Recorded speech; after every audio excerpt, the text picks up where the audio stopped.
Okay, we're going to start. My name is Marie Strinkel, and I'm a resident here. This is my husband, Bert, and the two of us have been here 4.5 years, and it seems like 2 years. It went fast, and we love life here. It's very, very good. Can you hear me okay, everybody? Anybody having a problem? Good. Okay, good.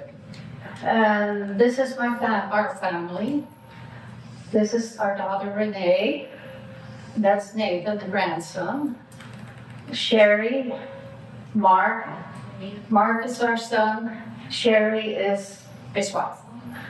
And Tanya. Tanya is the oldest, and she's the one that makes sure that the rest of them stay in the same line. That's been that way since she was born, including us.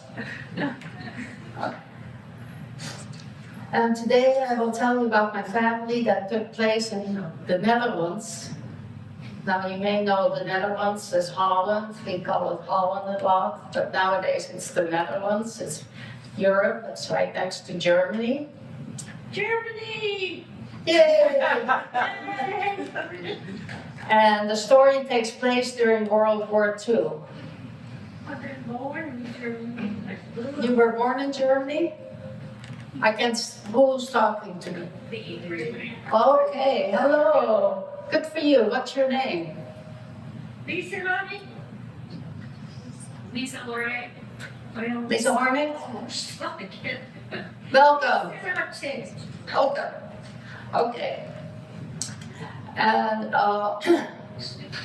so this story takes place in the Netherlands, and in May of 1941, my parents married and they bought a drugstore in a small town named Huizen, and that was located just south of Amsterdam.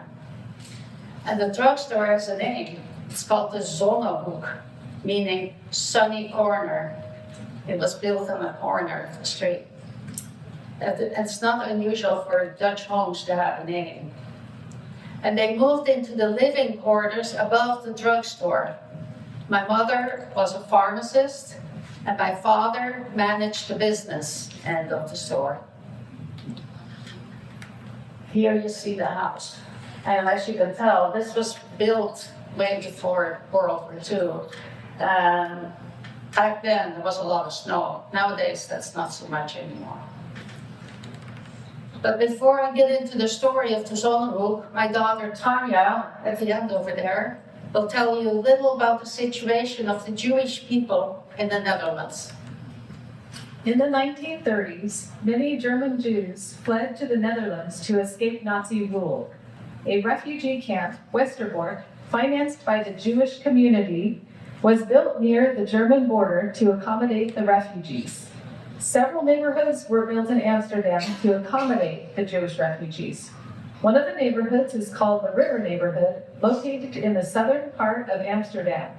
In 1940, 17,000 Jewish people, mostly business and professional people, including Anne Frank and her family, had moved into the River Neighborhood.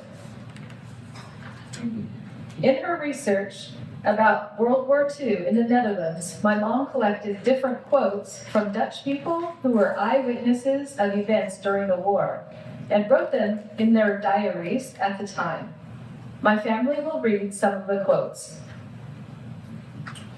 Ernest wrote on May 10, 1940, "I was awakened in the night, sometime during the wee hours of the morning. Something was wrong. Thunderous noise shattered the silence and rattled the windows. I jumped out of bed. The sky was alive with German bombers. Holland was under attack. Nazi bombs pelted the Netherlands for a few days." Anna wrote, "Several thousand civilians, mostly Jewish people, attempted to flee before the borders closed.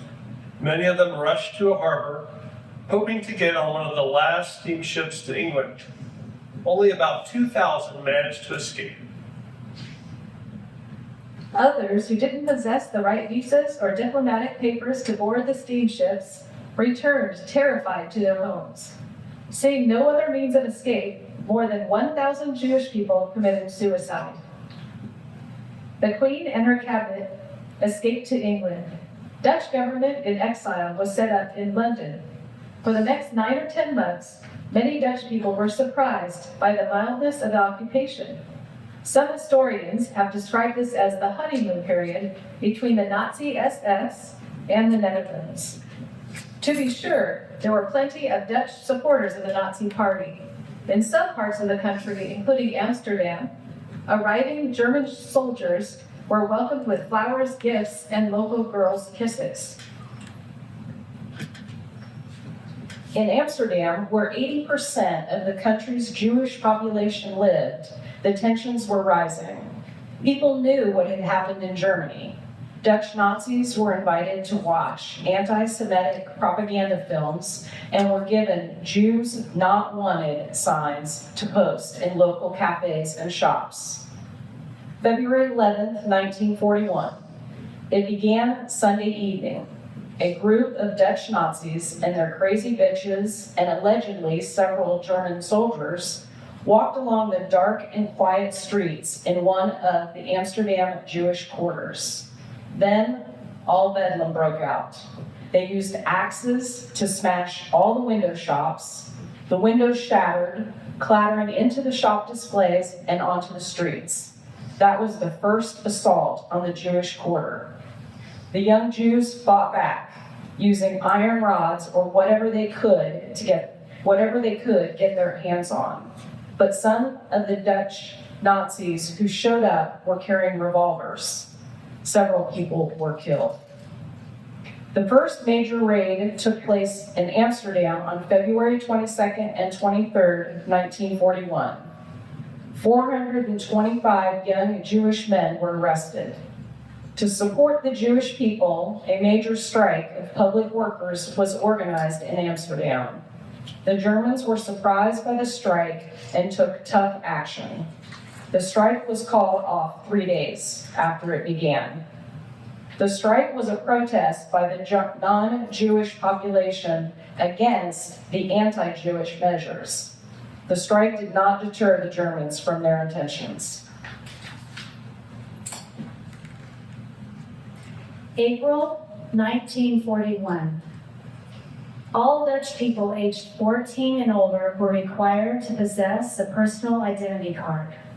For Jews, the identity card was also printed on the front and back with a large black J. This was an important tool for identifying Jews during the deportations of Jews to Poland. September 15, 1941. Placards with inscriptions, "Forbidden for Jews," appeared.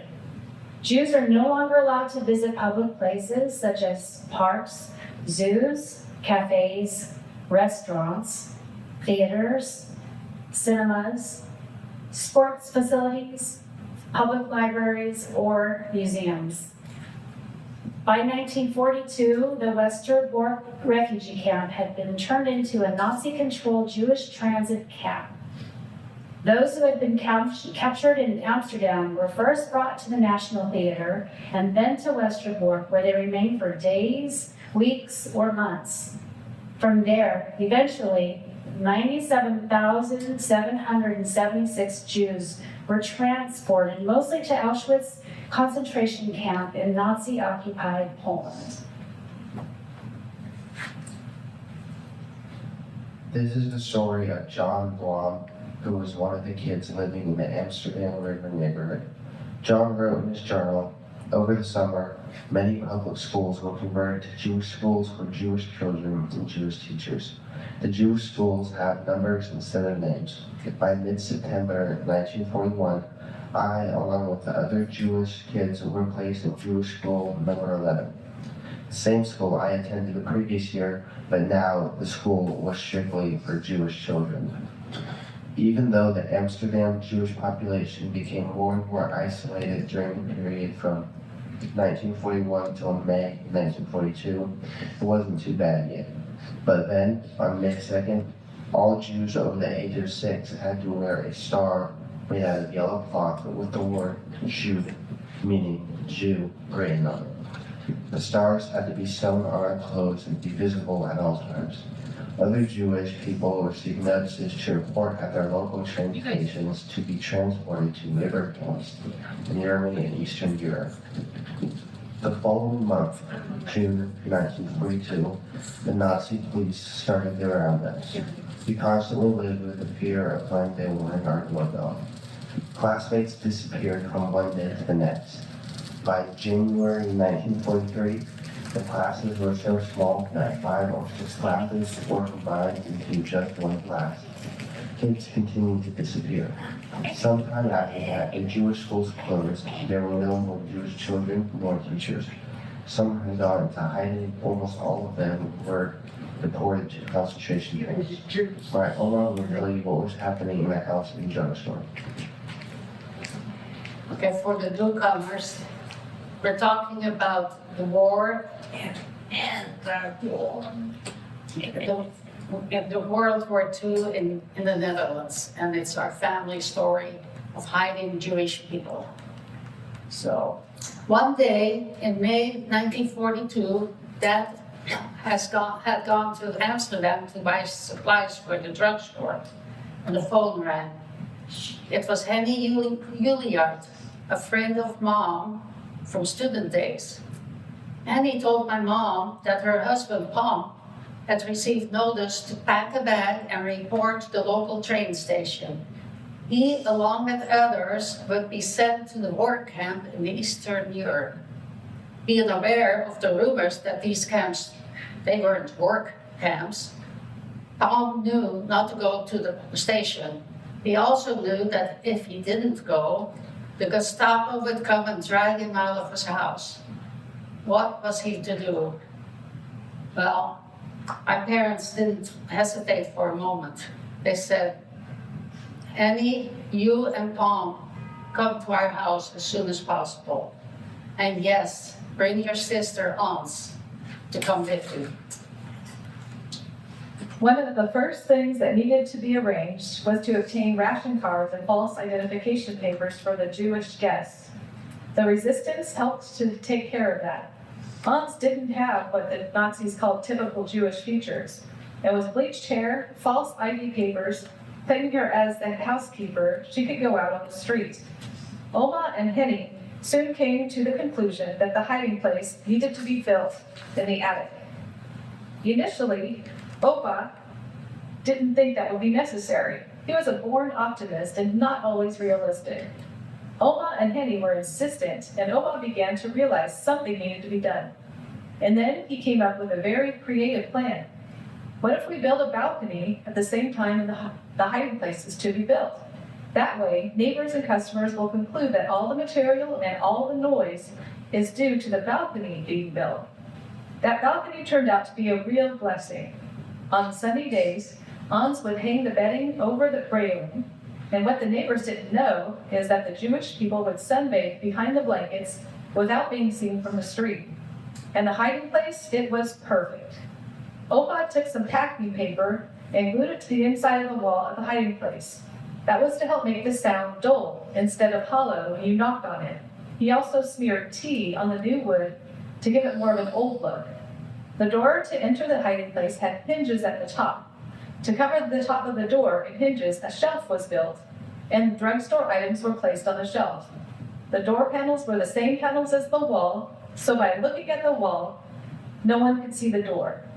It was located in the attic, and the neat thing was that by looking up from the street, it would seem like that was part of the house that belonged to the neighbors, but it belonged to the Zonnehoek.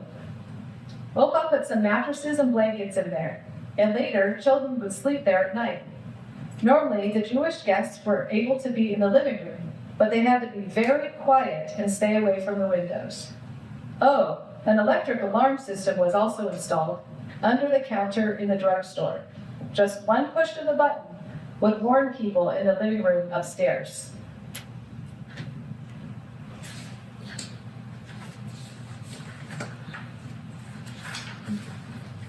At some point, John Blom and his father had also been rounded up by the Nazis and taken to the Jewish theater. John's older brother had already been sent to a death camp earlier, and his mother was ill and dying in a hospital. At the Jewish theater, children under the age of 14 were escorted to a child care center across the street. John would be among the children. Before the children left, John's father told John to loosen the stitches of a star sewn on his coat and take it off as he escaped, as he was crossing the street with other children. And this is what John did. The children marched in rows of 4 or 5.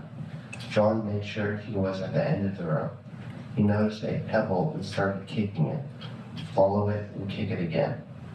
Just before stepping on the curb of the sidewalk and street, John started kicking the pebble away from the group. By then, he had taken off his star and put it in his pocket. He acted like any Dutch boy engrossed in kicking his pebble.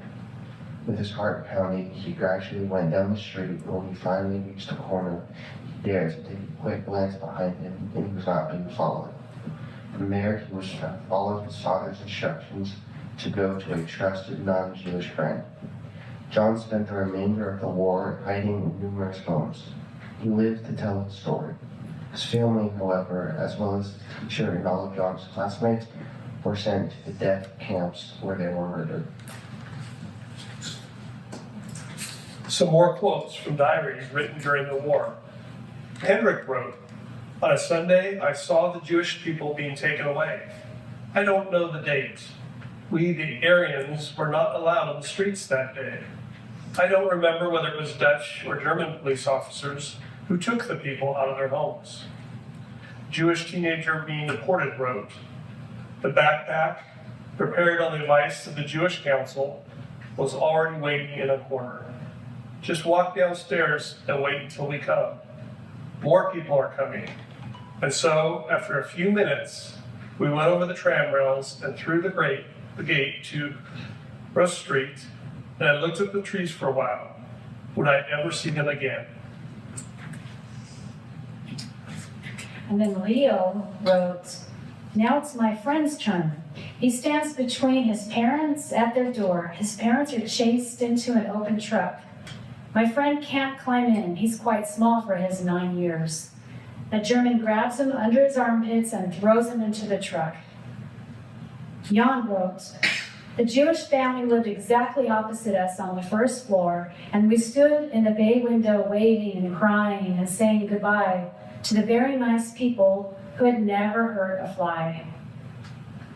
Hans wrote, "There were also some Jewish families, including the De Wolf family, living next to us. When several people were ordered by the Germans to pack their suitcases and come along, they gave my father the house key and said, 'You'll keep that until we get back.' Unfortunately, they never came back. The key was useless because the German soldiers emptied the houses."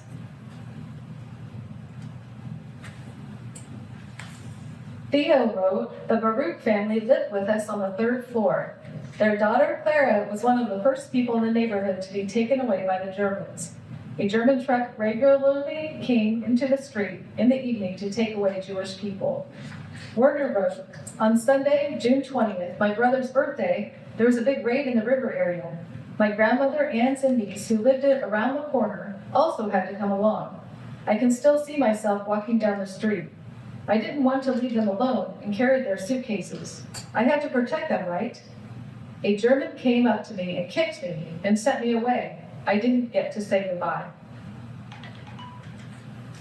Meanwhile, back in the drugstore, Dad received a telephone call from his brother.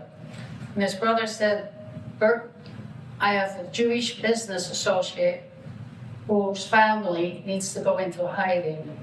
So Dad arranged for the family, the Rodriguez family, consisting of parents, Abraham and Leah, and their teenage children, Henry and Ellie, to move into our house. This is 12-year-old Ellie's reaction to going into hiding. Coming home from school, Ellie noticed that her parents were frantically packing. "What is it?" she asked. "Ellie, you need to go put the layers of clothing that we picked out. Come downstairs as soon as you can," her mother told her. What? Why? Ellie asked, perplexed. Bert Baklava came to see me today. He heard that arrests were starting in our neighborhood. He feels that we should leave right away. We have to go as early as tonight, her father explained. But I thought, Ellie stammered. I know, Ellie, I know, her mother said gently, but we don't have time to discuss what we thought was going to happen. Now go, get ready. Ellie stormed into her room. As she added layer upon layer of clothing to her body, her resentment and her anger grew. Why? She wanted to scream. It was so unfair. All she wanted to do was live a normal life. Was this too much to ask? Her anger gave way to numbness, and she finished dressing methodically. Her tears dried, and she squared her shoulders and looked in the mirror. The sight was almost comical. So many of layers of clothing indoors. Well, at least I'll be warm, and at least we'll be together, she thought. That night, as expected, Hearst came to pick up the Rodriguez family. Henry remarked that being driven in a hearse was a bit morbid, but Abraham explained that the hearses and the ambulances were the only vehicles that the Gestapo wouldn't inspect. It was a 20-minute ride in the hearse to the train station in Amsterdam. The Rodriguez family had taken off their yellow stars, and each of them held a false identity card under his or her clothes. The train ride to Huizen was nerve-wracking. They tried to appear as a normal family just taking a trip. Ellie was conscious of all the clothing that she was wearing, and she huddled inside her coat to make it look like she was cold and that she needed all those layers. All of them did their best not to call any attention to themselves. They were exhausted when they arrived in Huizen. Opa met them at the train station and escorted them to their new home named the Zonnehoek. Another family, the Ickersheim parents with children, moved in soon after the Rodriguezes. The father, Lou, had blonde hair and blue eyes. He also had excellent false papers that listed his name as Peter and his occupation as shop assistant. He was able to go out and help with activities outside. Their two boys would stay at the postmaster's house most of the time, and the mother, Ina, and their daughter, Anne, stayed inside. All the while, individuals and couples moved in and stayed as long as necessary until the resistance found more permanent safe houses. Some more quotes from diaries written during the war. Paul wrote, I remember how one day the Jewish people were driven from their homes with shouting and physical violence. A man was thrown down the stairs because he didn't come down fast enough. Elderly people who could not get on the truck were pushed onto the trucks with the pounding of the gun butts. I still see crying people running down the street, accompanied by a terrible roar from the raiding commandos. Olga wrote, I vaguely remember the raid. All of our neighbors in the Roerstraat, the Heymans, the Metzlars, and their son Walter, and the Simons with their children, Ernst and Ruth, all of them were taken away. None of them returned. In the meantime, back in the drugstore, Jopie, the 17-year-old girl, was hired by my parents to help in the drugstore. She came from a large farm family living near the German border. Jopie came to live in the house. After being with my parents for over a year, she asked Mom if she could take off for 2 weeks and go visit her family. Well, that was fine. But Peter Ickersheim, that's one of the Jewish men, who was and he had excellent false identification papers. He could help in the drugstore and make deliveries to clients. That day, carrying Jopie's suitcase, Peter walked Jopie to the train. Coming home, he told Mom that he was concerned that Jopie's suitcase was so heavy. And on top of that, she had a box up in the attic and she asked Peter to send it to her home address. Why so much stuff? They decided to open the box. inside it, they found numerous drugstore items that she had stolen, and even much more concerning, a stack of letters from her boyfriend. They opened the letters. In the most recent letter that he had written, he urged Jobi to take off for 2 weeks, and he would make sure that those Jews would be picked up by the Gestapo. Why in the world would Jobi betray the families she had befriended? Much likely it was for financial gain. For each Jewish person that was arrested as a result of being reported, one would receive 7.5 guilders. That's today's equivalent in dollars, about $65. This created instant action. Safe houses had to be found for all the guests. Through the resistance, family and friends, all our guests were temporarily and in some cases permanently relocated. The doctor posted a sign on the drugstore door, quarantine, typhus. The Nazis were deadly afraid of contagious disease, so they never came. Following is the story of how the Rodriguez family, that includes the parents and the teenage kids, Ellie and Henry, went to their next hiding places after Jobi's betrayal. That evening at 10 o'clock, they waited on a street corner near the pharmacy for a hearse to come and pick them up. The night was pitch dark. A hearse screeched to a halt in front of them. They got in, the door slammed shut, and the hearse sped away. The resistance worker driving the hearse assured them that everything would be fine. The ride to Utrecht took about 1/2 hour. When the hearse arrived in Utrecht, Abraham and Leah quickly hugged their children goodbye. As they drove off, Ellie wondered if she would ever see her mother and father again. They continued to the Dutch countryside, where both Henry and Ellie ended up in loving homes until the end of the war. Ellie even went to a Christian school. She quickly had to learn the Bible verses and Christian songs so that no one would realize that she was Jewish.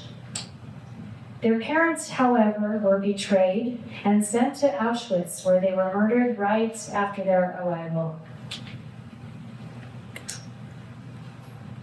So everybody was evacuated, and Mom, in the meantime, traveled to Jobi's family. She warned Jobi's mom that if anything happened to our Jewish refugees, Jobi and her boyfriend would be picked up by the resistance and face serious consequences, possibly death. Jobi's mom was horribly shocked and promised she'd talk to her daughter and make sure that nothing would happen. And nothing happened. After several weeks, my parents realized it was safe enough to open up the house again. At some point during the war, Dad was arrested. Actually, this happened twice, and both times he was back home the next day. The funny part was that we had a little dog named Flippy. He only had 3 legs, and Dad always had a weak spot for dogs, and Flippy had followed him home one day, and Dad just couldn't resist and kept him. And everywhere Dad went, Flippy went. So when Dad was arrested, he hobbled on his 3 legs behind Dad, who also had a slight hobble due to a polio leg. At the police department, Dad was locked up. In front of the police department, Flippy cried and yapped, and finally the policeman on duty picked up Flippy, and Flippy spent the night in jail with Dad. On Sunday, June 20th, 1943, a major roundup of Jews took place in the river area of Amsterdam. 5,550 Jewish people were rounded up and deported to transit camp Westerbork, and from there to the concentration camps. Some more quotes. Flip wrote, "We could not prevent the major roundup of Jews. Hundreds of Jews were rounded up on the Daniel Wellington Square in the river area of Amsterdam. I lived there. I stood in front of the window. I was 10. I saw it. My parents were crying with shame. It was as if no one of that crowd called out to me from behind his yellow star. You there, how we live from now on. And I cringed then for the first time. Ari wrote, I was at the square. Men were marched around the square in front of me. They were then ordered to crawl on their hands and knees around the square for an hour. The Nazis enjoyed this as they stood there watching and laughing. I, thank God, didn't have to participate in this because I was only 12 years old. But just the sight of these men being humiliated was bad enough. About 60 men collapsed. After the rest were exhausted, they were pushed into large trucks and taken away. Betty wrote, the empty houses are looted by the Germans or by thieves who come from all parts of the city.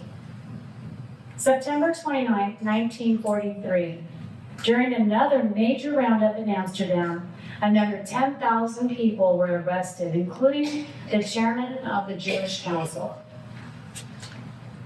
Meanwhile, back in our house, one day a father and son arrived, Robert Meyer and his son Gert. The boy was an emotional mess. He and his dad were able to escape when the Nazis were rounding up the Jewish people in their neighborhood. His mother, however, was caught and beaten and thrown onto a truck.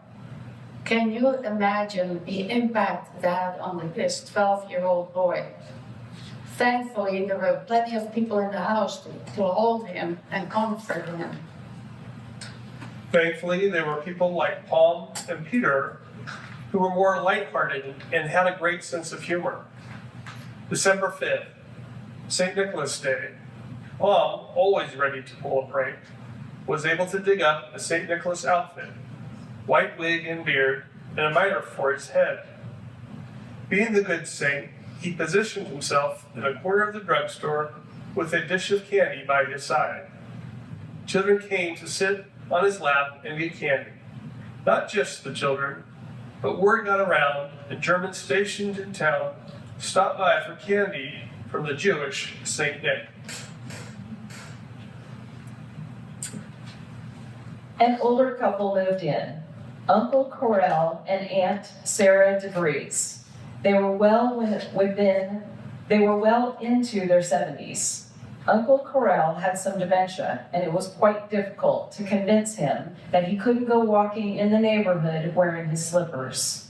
Opa talked to him many times and finally convinced him to stay inside.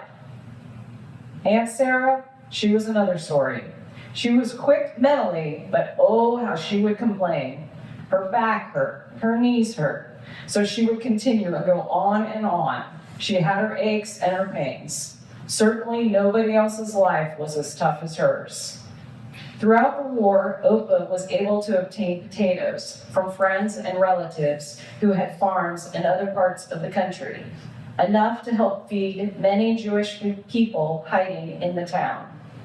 Opa also had a friend named Johann Kappelhoff, who worked for the city, and he could arrange for Opa to use one of the city trash trucks to get potatoes from farms in the east of the Netherlands.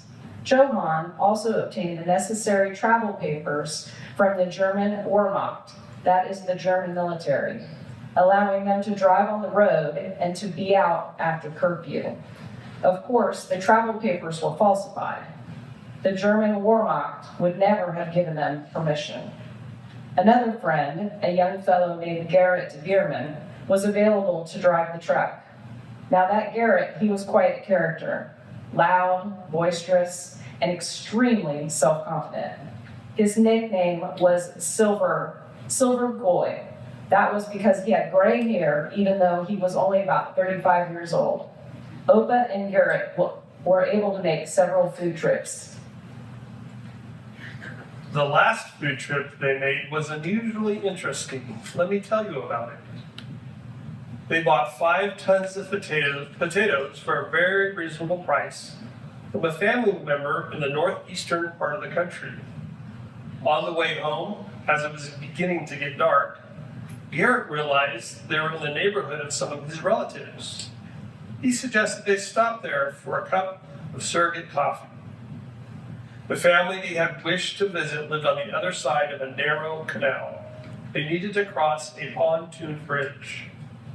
As they started to cross the bridge, Opa saw a sign, weight limit 3 tons. But he saw it just a little too late. They were already on the bridge. The bridge started to go down.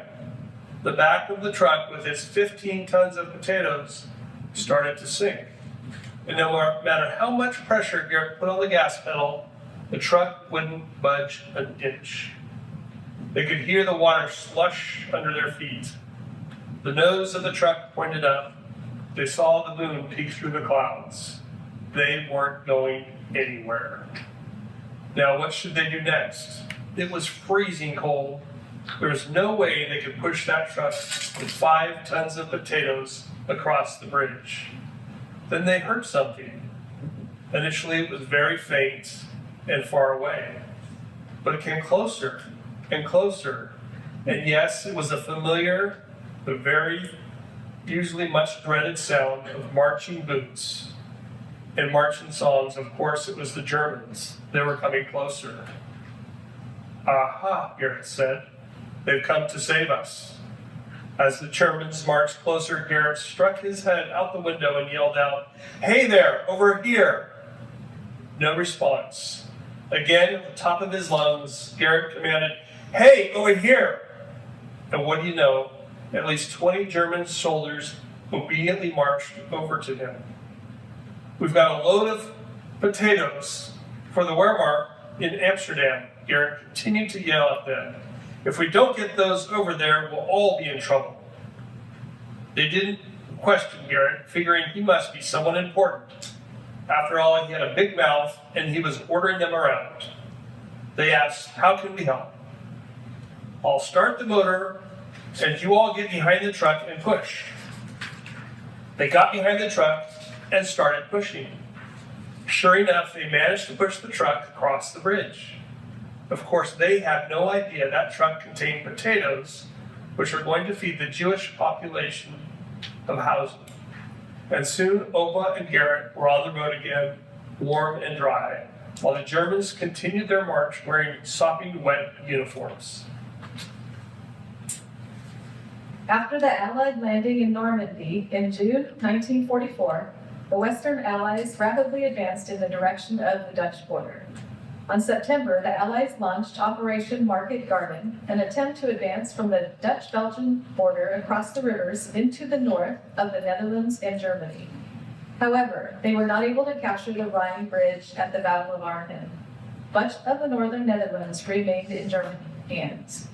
Near the end of 1944, the Germans cut off all food and fuel shipments to the western provinces where 4.5 million people lived, including in the major cities of Amsterdam, Rotterdam, and The Hague.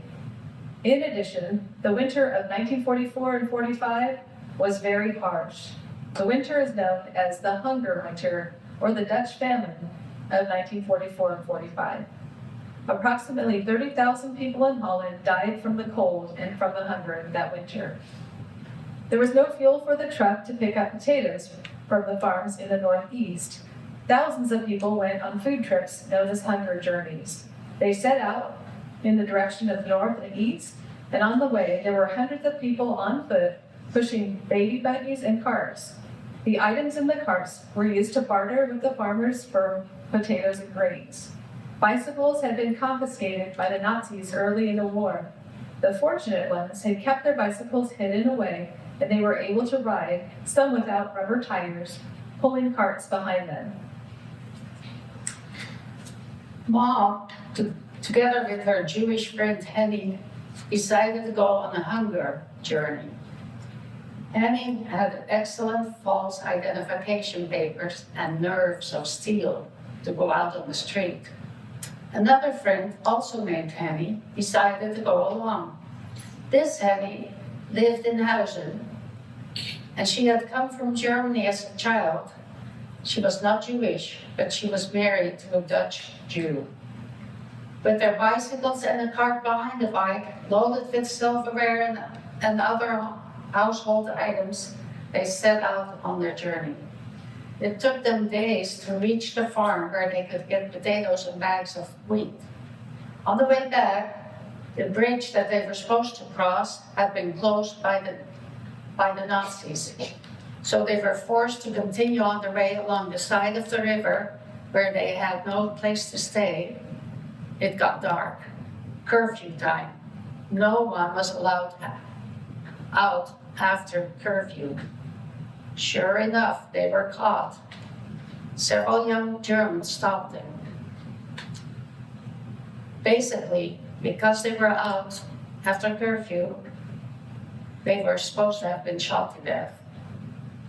Annie de Vries, who spoke fluent German, threw herself at one of the fellows. "Oh, I'm so glad to see you all. I haven't had an opportunity to speak my native language. I can finally speak German. My hometown is near Frankfurt, and I'm helping these poor, starving young mothers to feed their little ones." Her act was successful. The young soldiers took pity on them.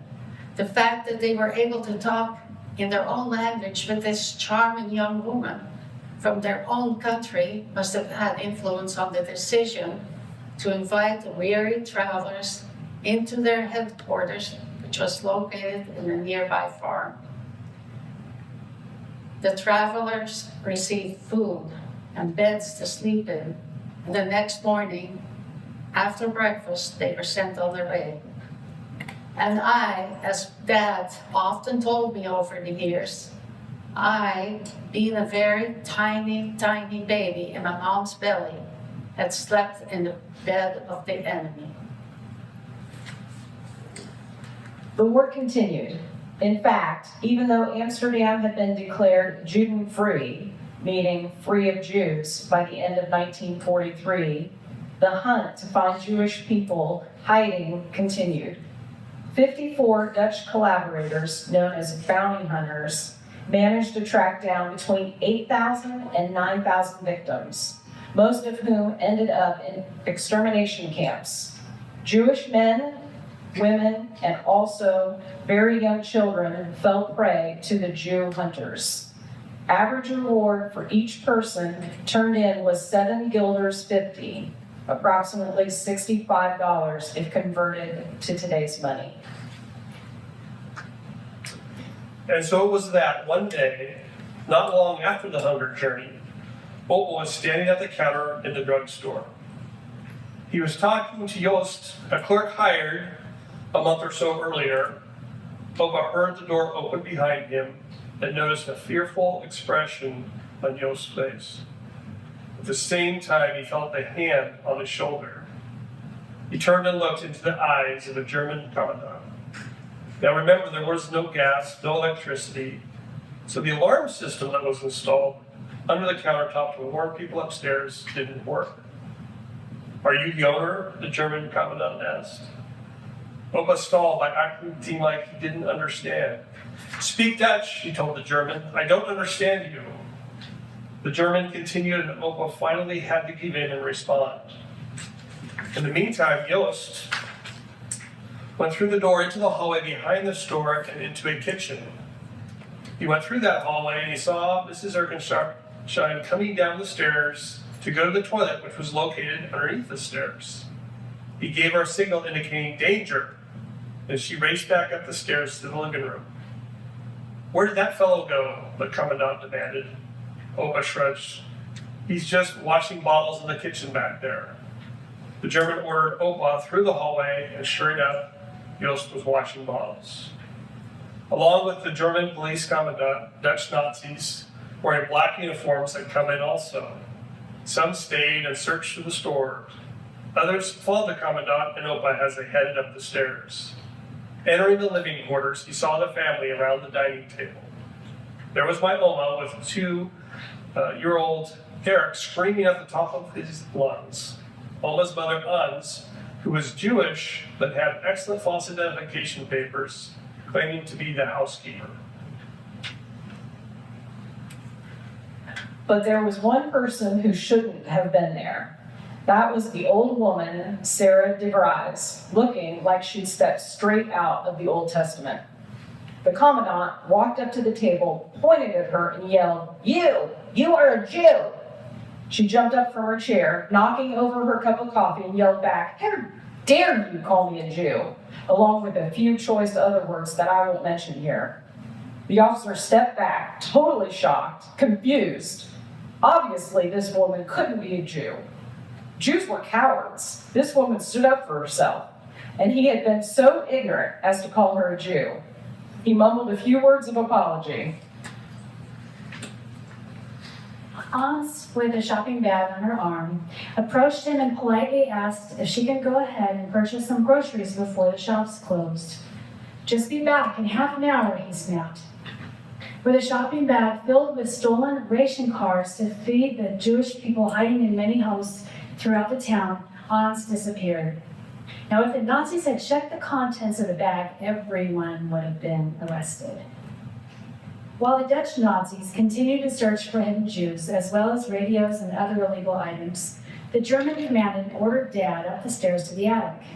The officer sat down on a big box, which happened to be full of Dutch flags for the houses in town ready for the liberation. Had they opened up that box, another reason to arrest everyone. But it wasn't opened.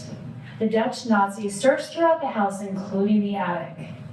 They knocked on the walls, including the wall of the hiding place. Behind that wall were Uncle Carol, the husband of Sarah, who had embarrassed the Nazi, Mrs. Ickersham and her youngest son. So after hours of searching, they finally left empty-handed. Of the 110,000 Jews deported from the Netherlands, only 5,000 returned after the war. Most had lost family members. Apartments they had occupied before they were deported were no longer available to them. Their belongings had disappeared. They were not welcomed with open arms. Most Dutch people were so occupied with their own war experiences that they showed little interest in what had happened outside their immediate family. Apparently, they had not missed the Jewish neighbors who had disappeared from the streets. The last months of the war, Mom was very sick. She was pregnant and had been diagnosed with tuberculosis. She spent most of her time on the patio behind the house. After my birth on August 9, 1945, Mom initially went to a TB sanitarium in a town nearby, until there was room in a sanitarium in Switzerland. She was there till 1949, and she came home, supposedly cured. But she died on July 16th, 1 week after her 36th birthday. In Holland, we celebrated the liberation every year on May 5th. So I always knew about the war. People around me hated the Germans, and that seed was planted in me. I can't remember being told about the concentration camps. I grew up with the Juilliard family, the first family that came. But I didn't know that they had hidden in our house. I knew that the war caused my mom's illness and death. Dad never talked about the war, and he never talked about my mom. I somehow knew it was too painful for him. I was in high school in California when one of Dad's customers, a Navy admiral, asked my dad what he did during World War II. And Dad started talking. And after that, the story spread. In 2020, the 75th anniversary of the end of World War II, a celebration honoring my mom was organized in Huizen. Plans were set for my family to go, as well as some of the descendants of Ellie Rodriguez. She was the girl that hid during the war. But COVID interfered. 2 years later, the town welcomed me with music, flowers, and we celebrated my mom. A plaque identifying my parents' heroic actions during World War II was unveiled next to the front door of the Zonnehoek. My mother's grave, which had no marker and had been covered with weeds, just a year earlier, had been manicured and a beautiful headstone honoring her stands proudly on her resting place. For me, it was a day of healing, a day of celebration. And I'm still overwhelmed thinking about that day. And this ends the story.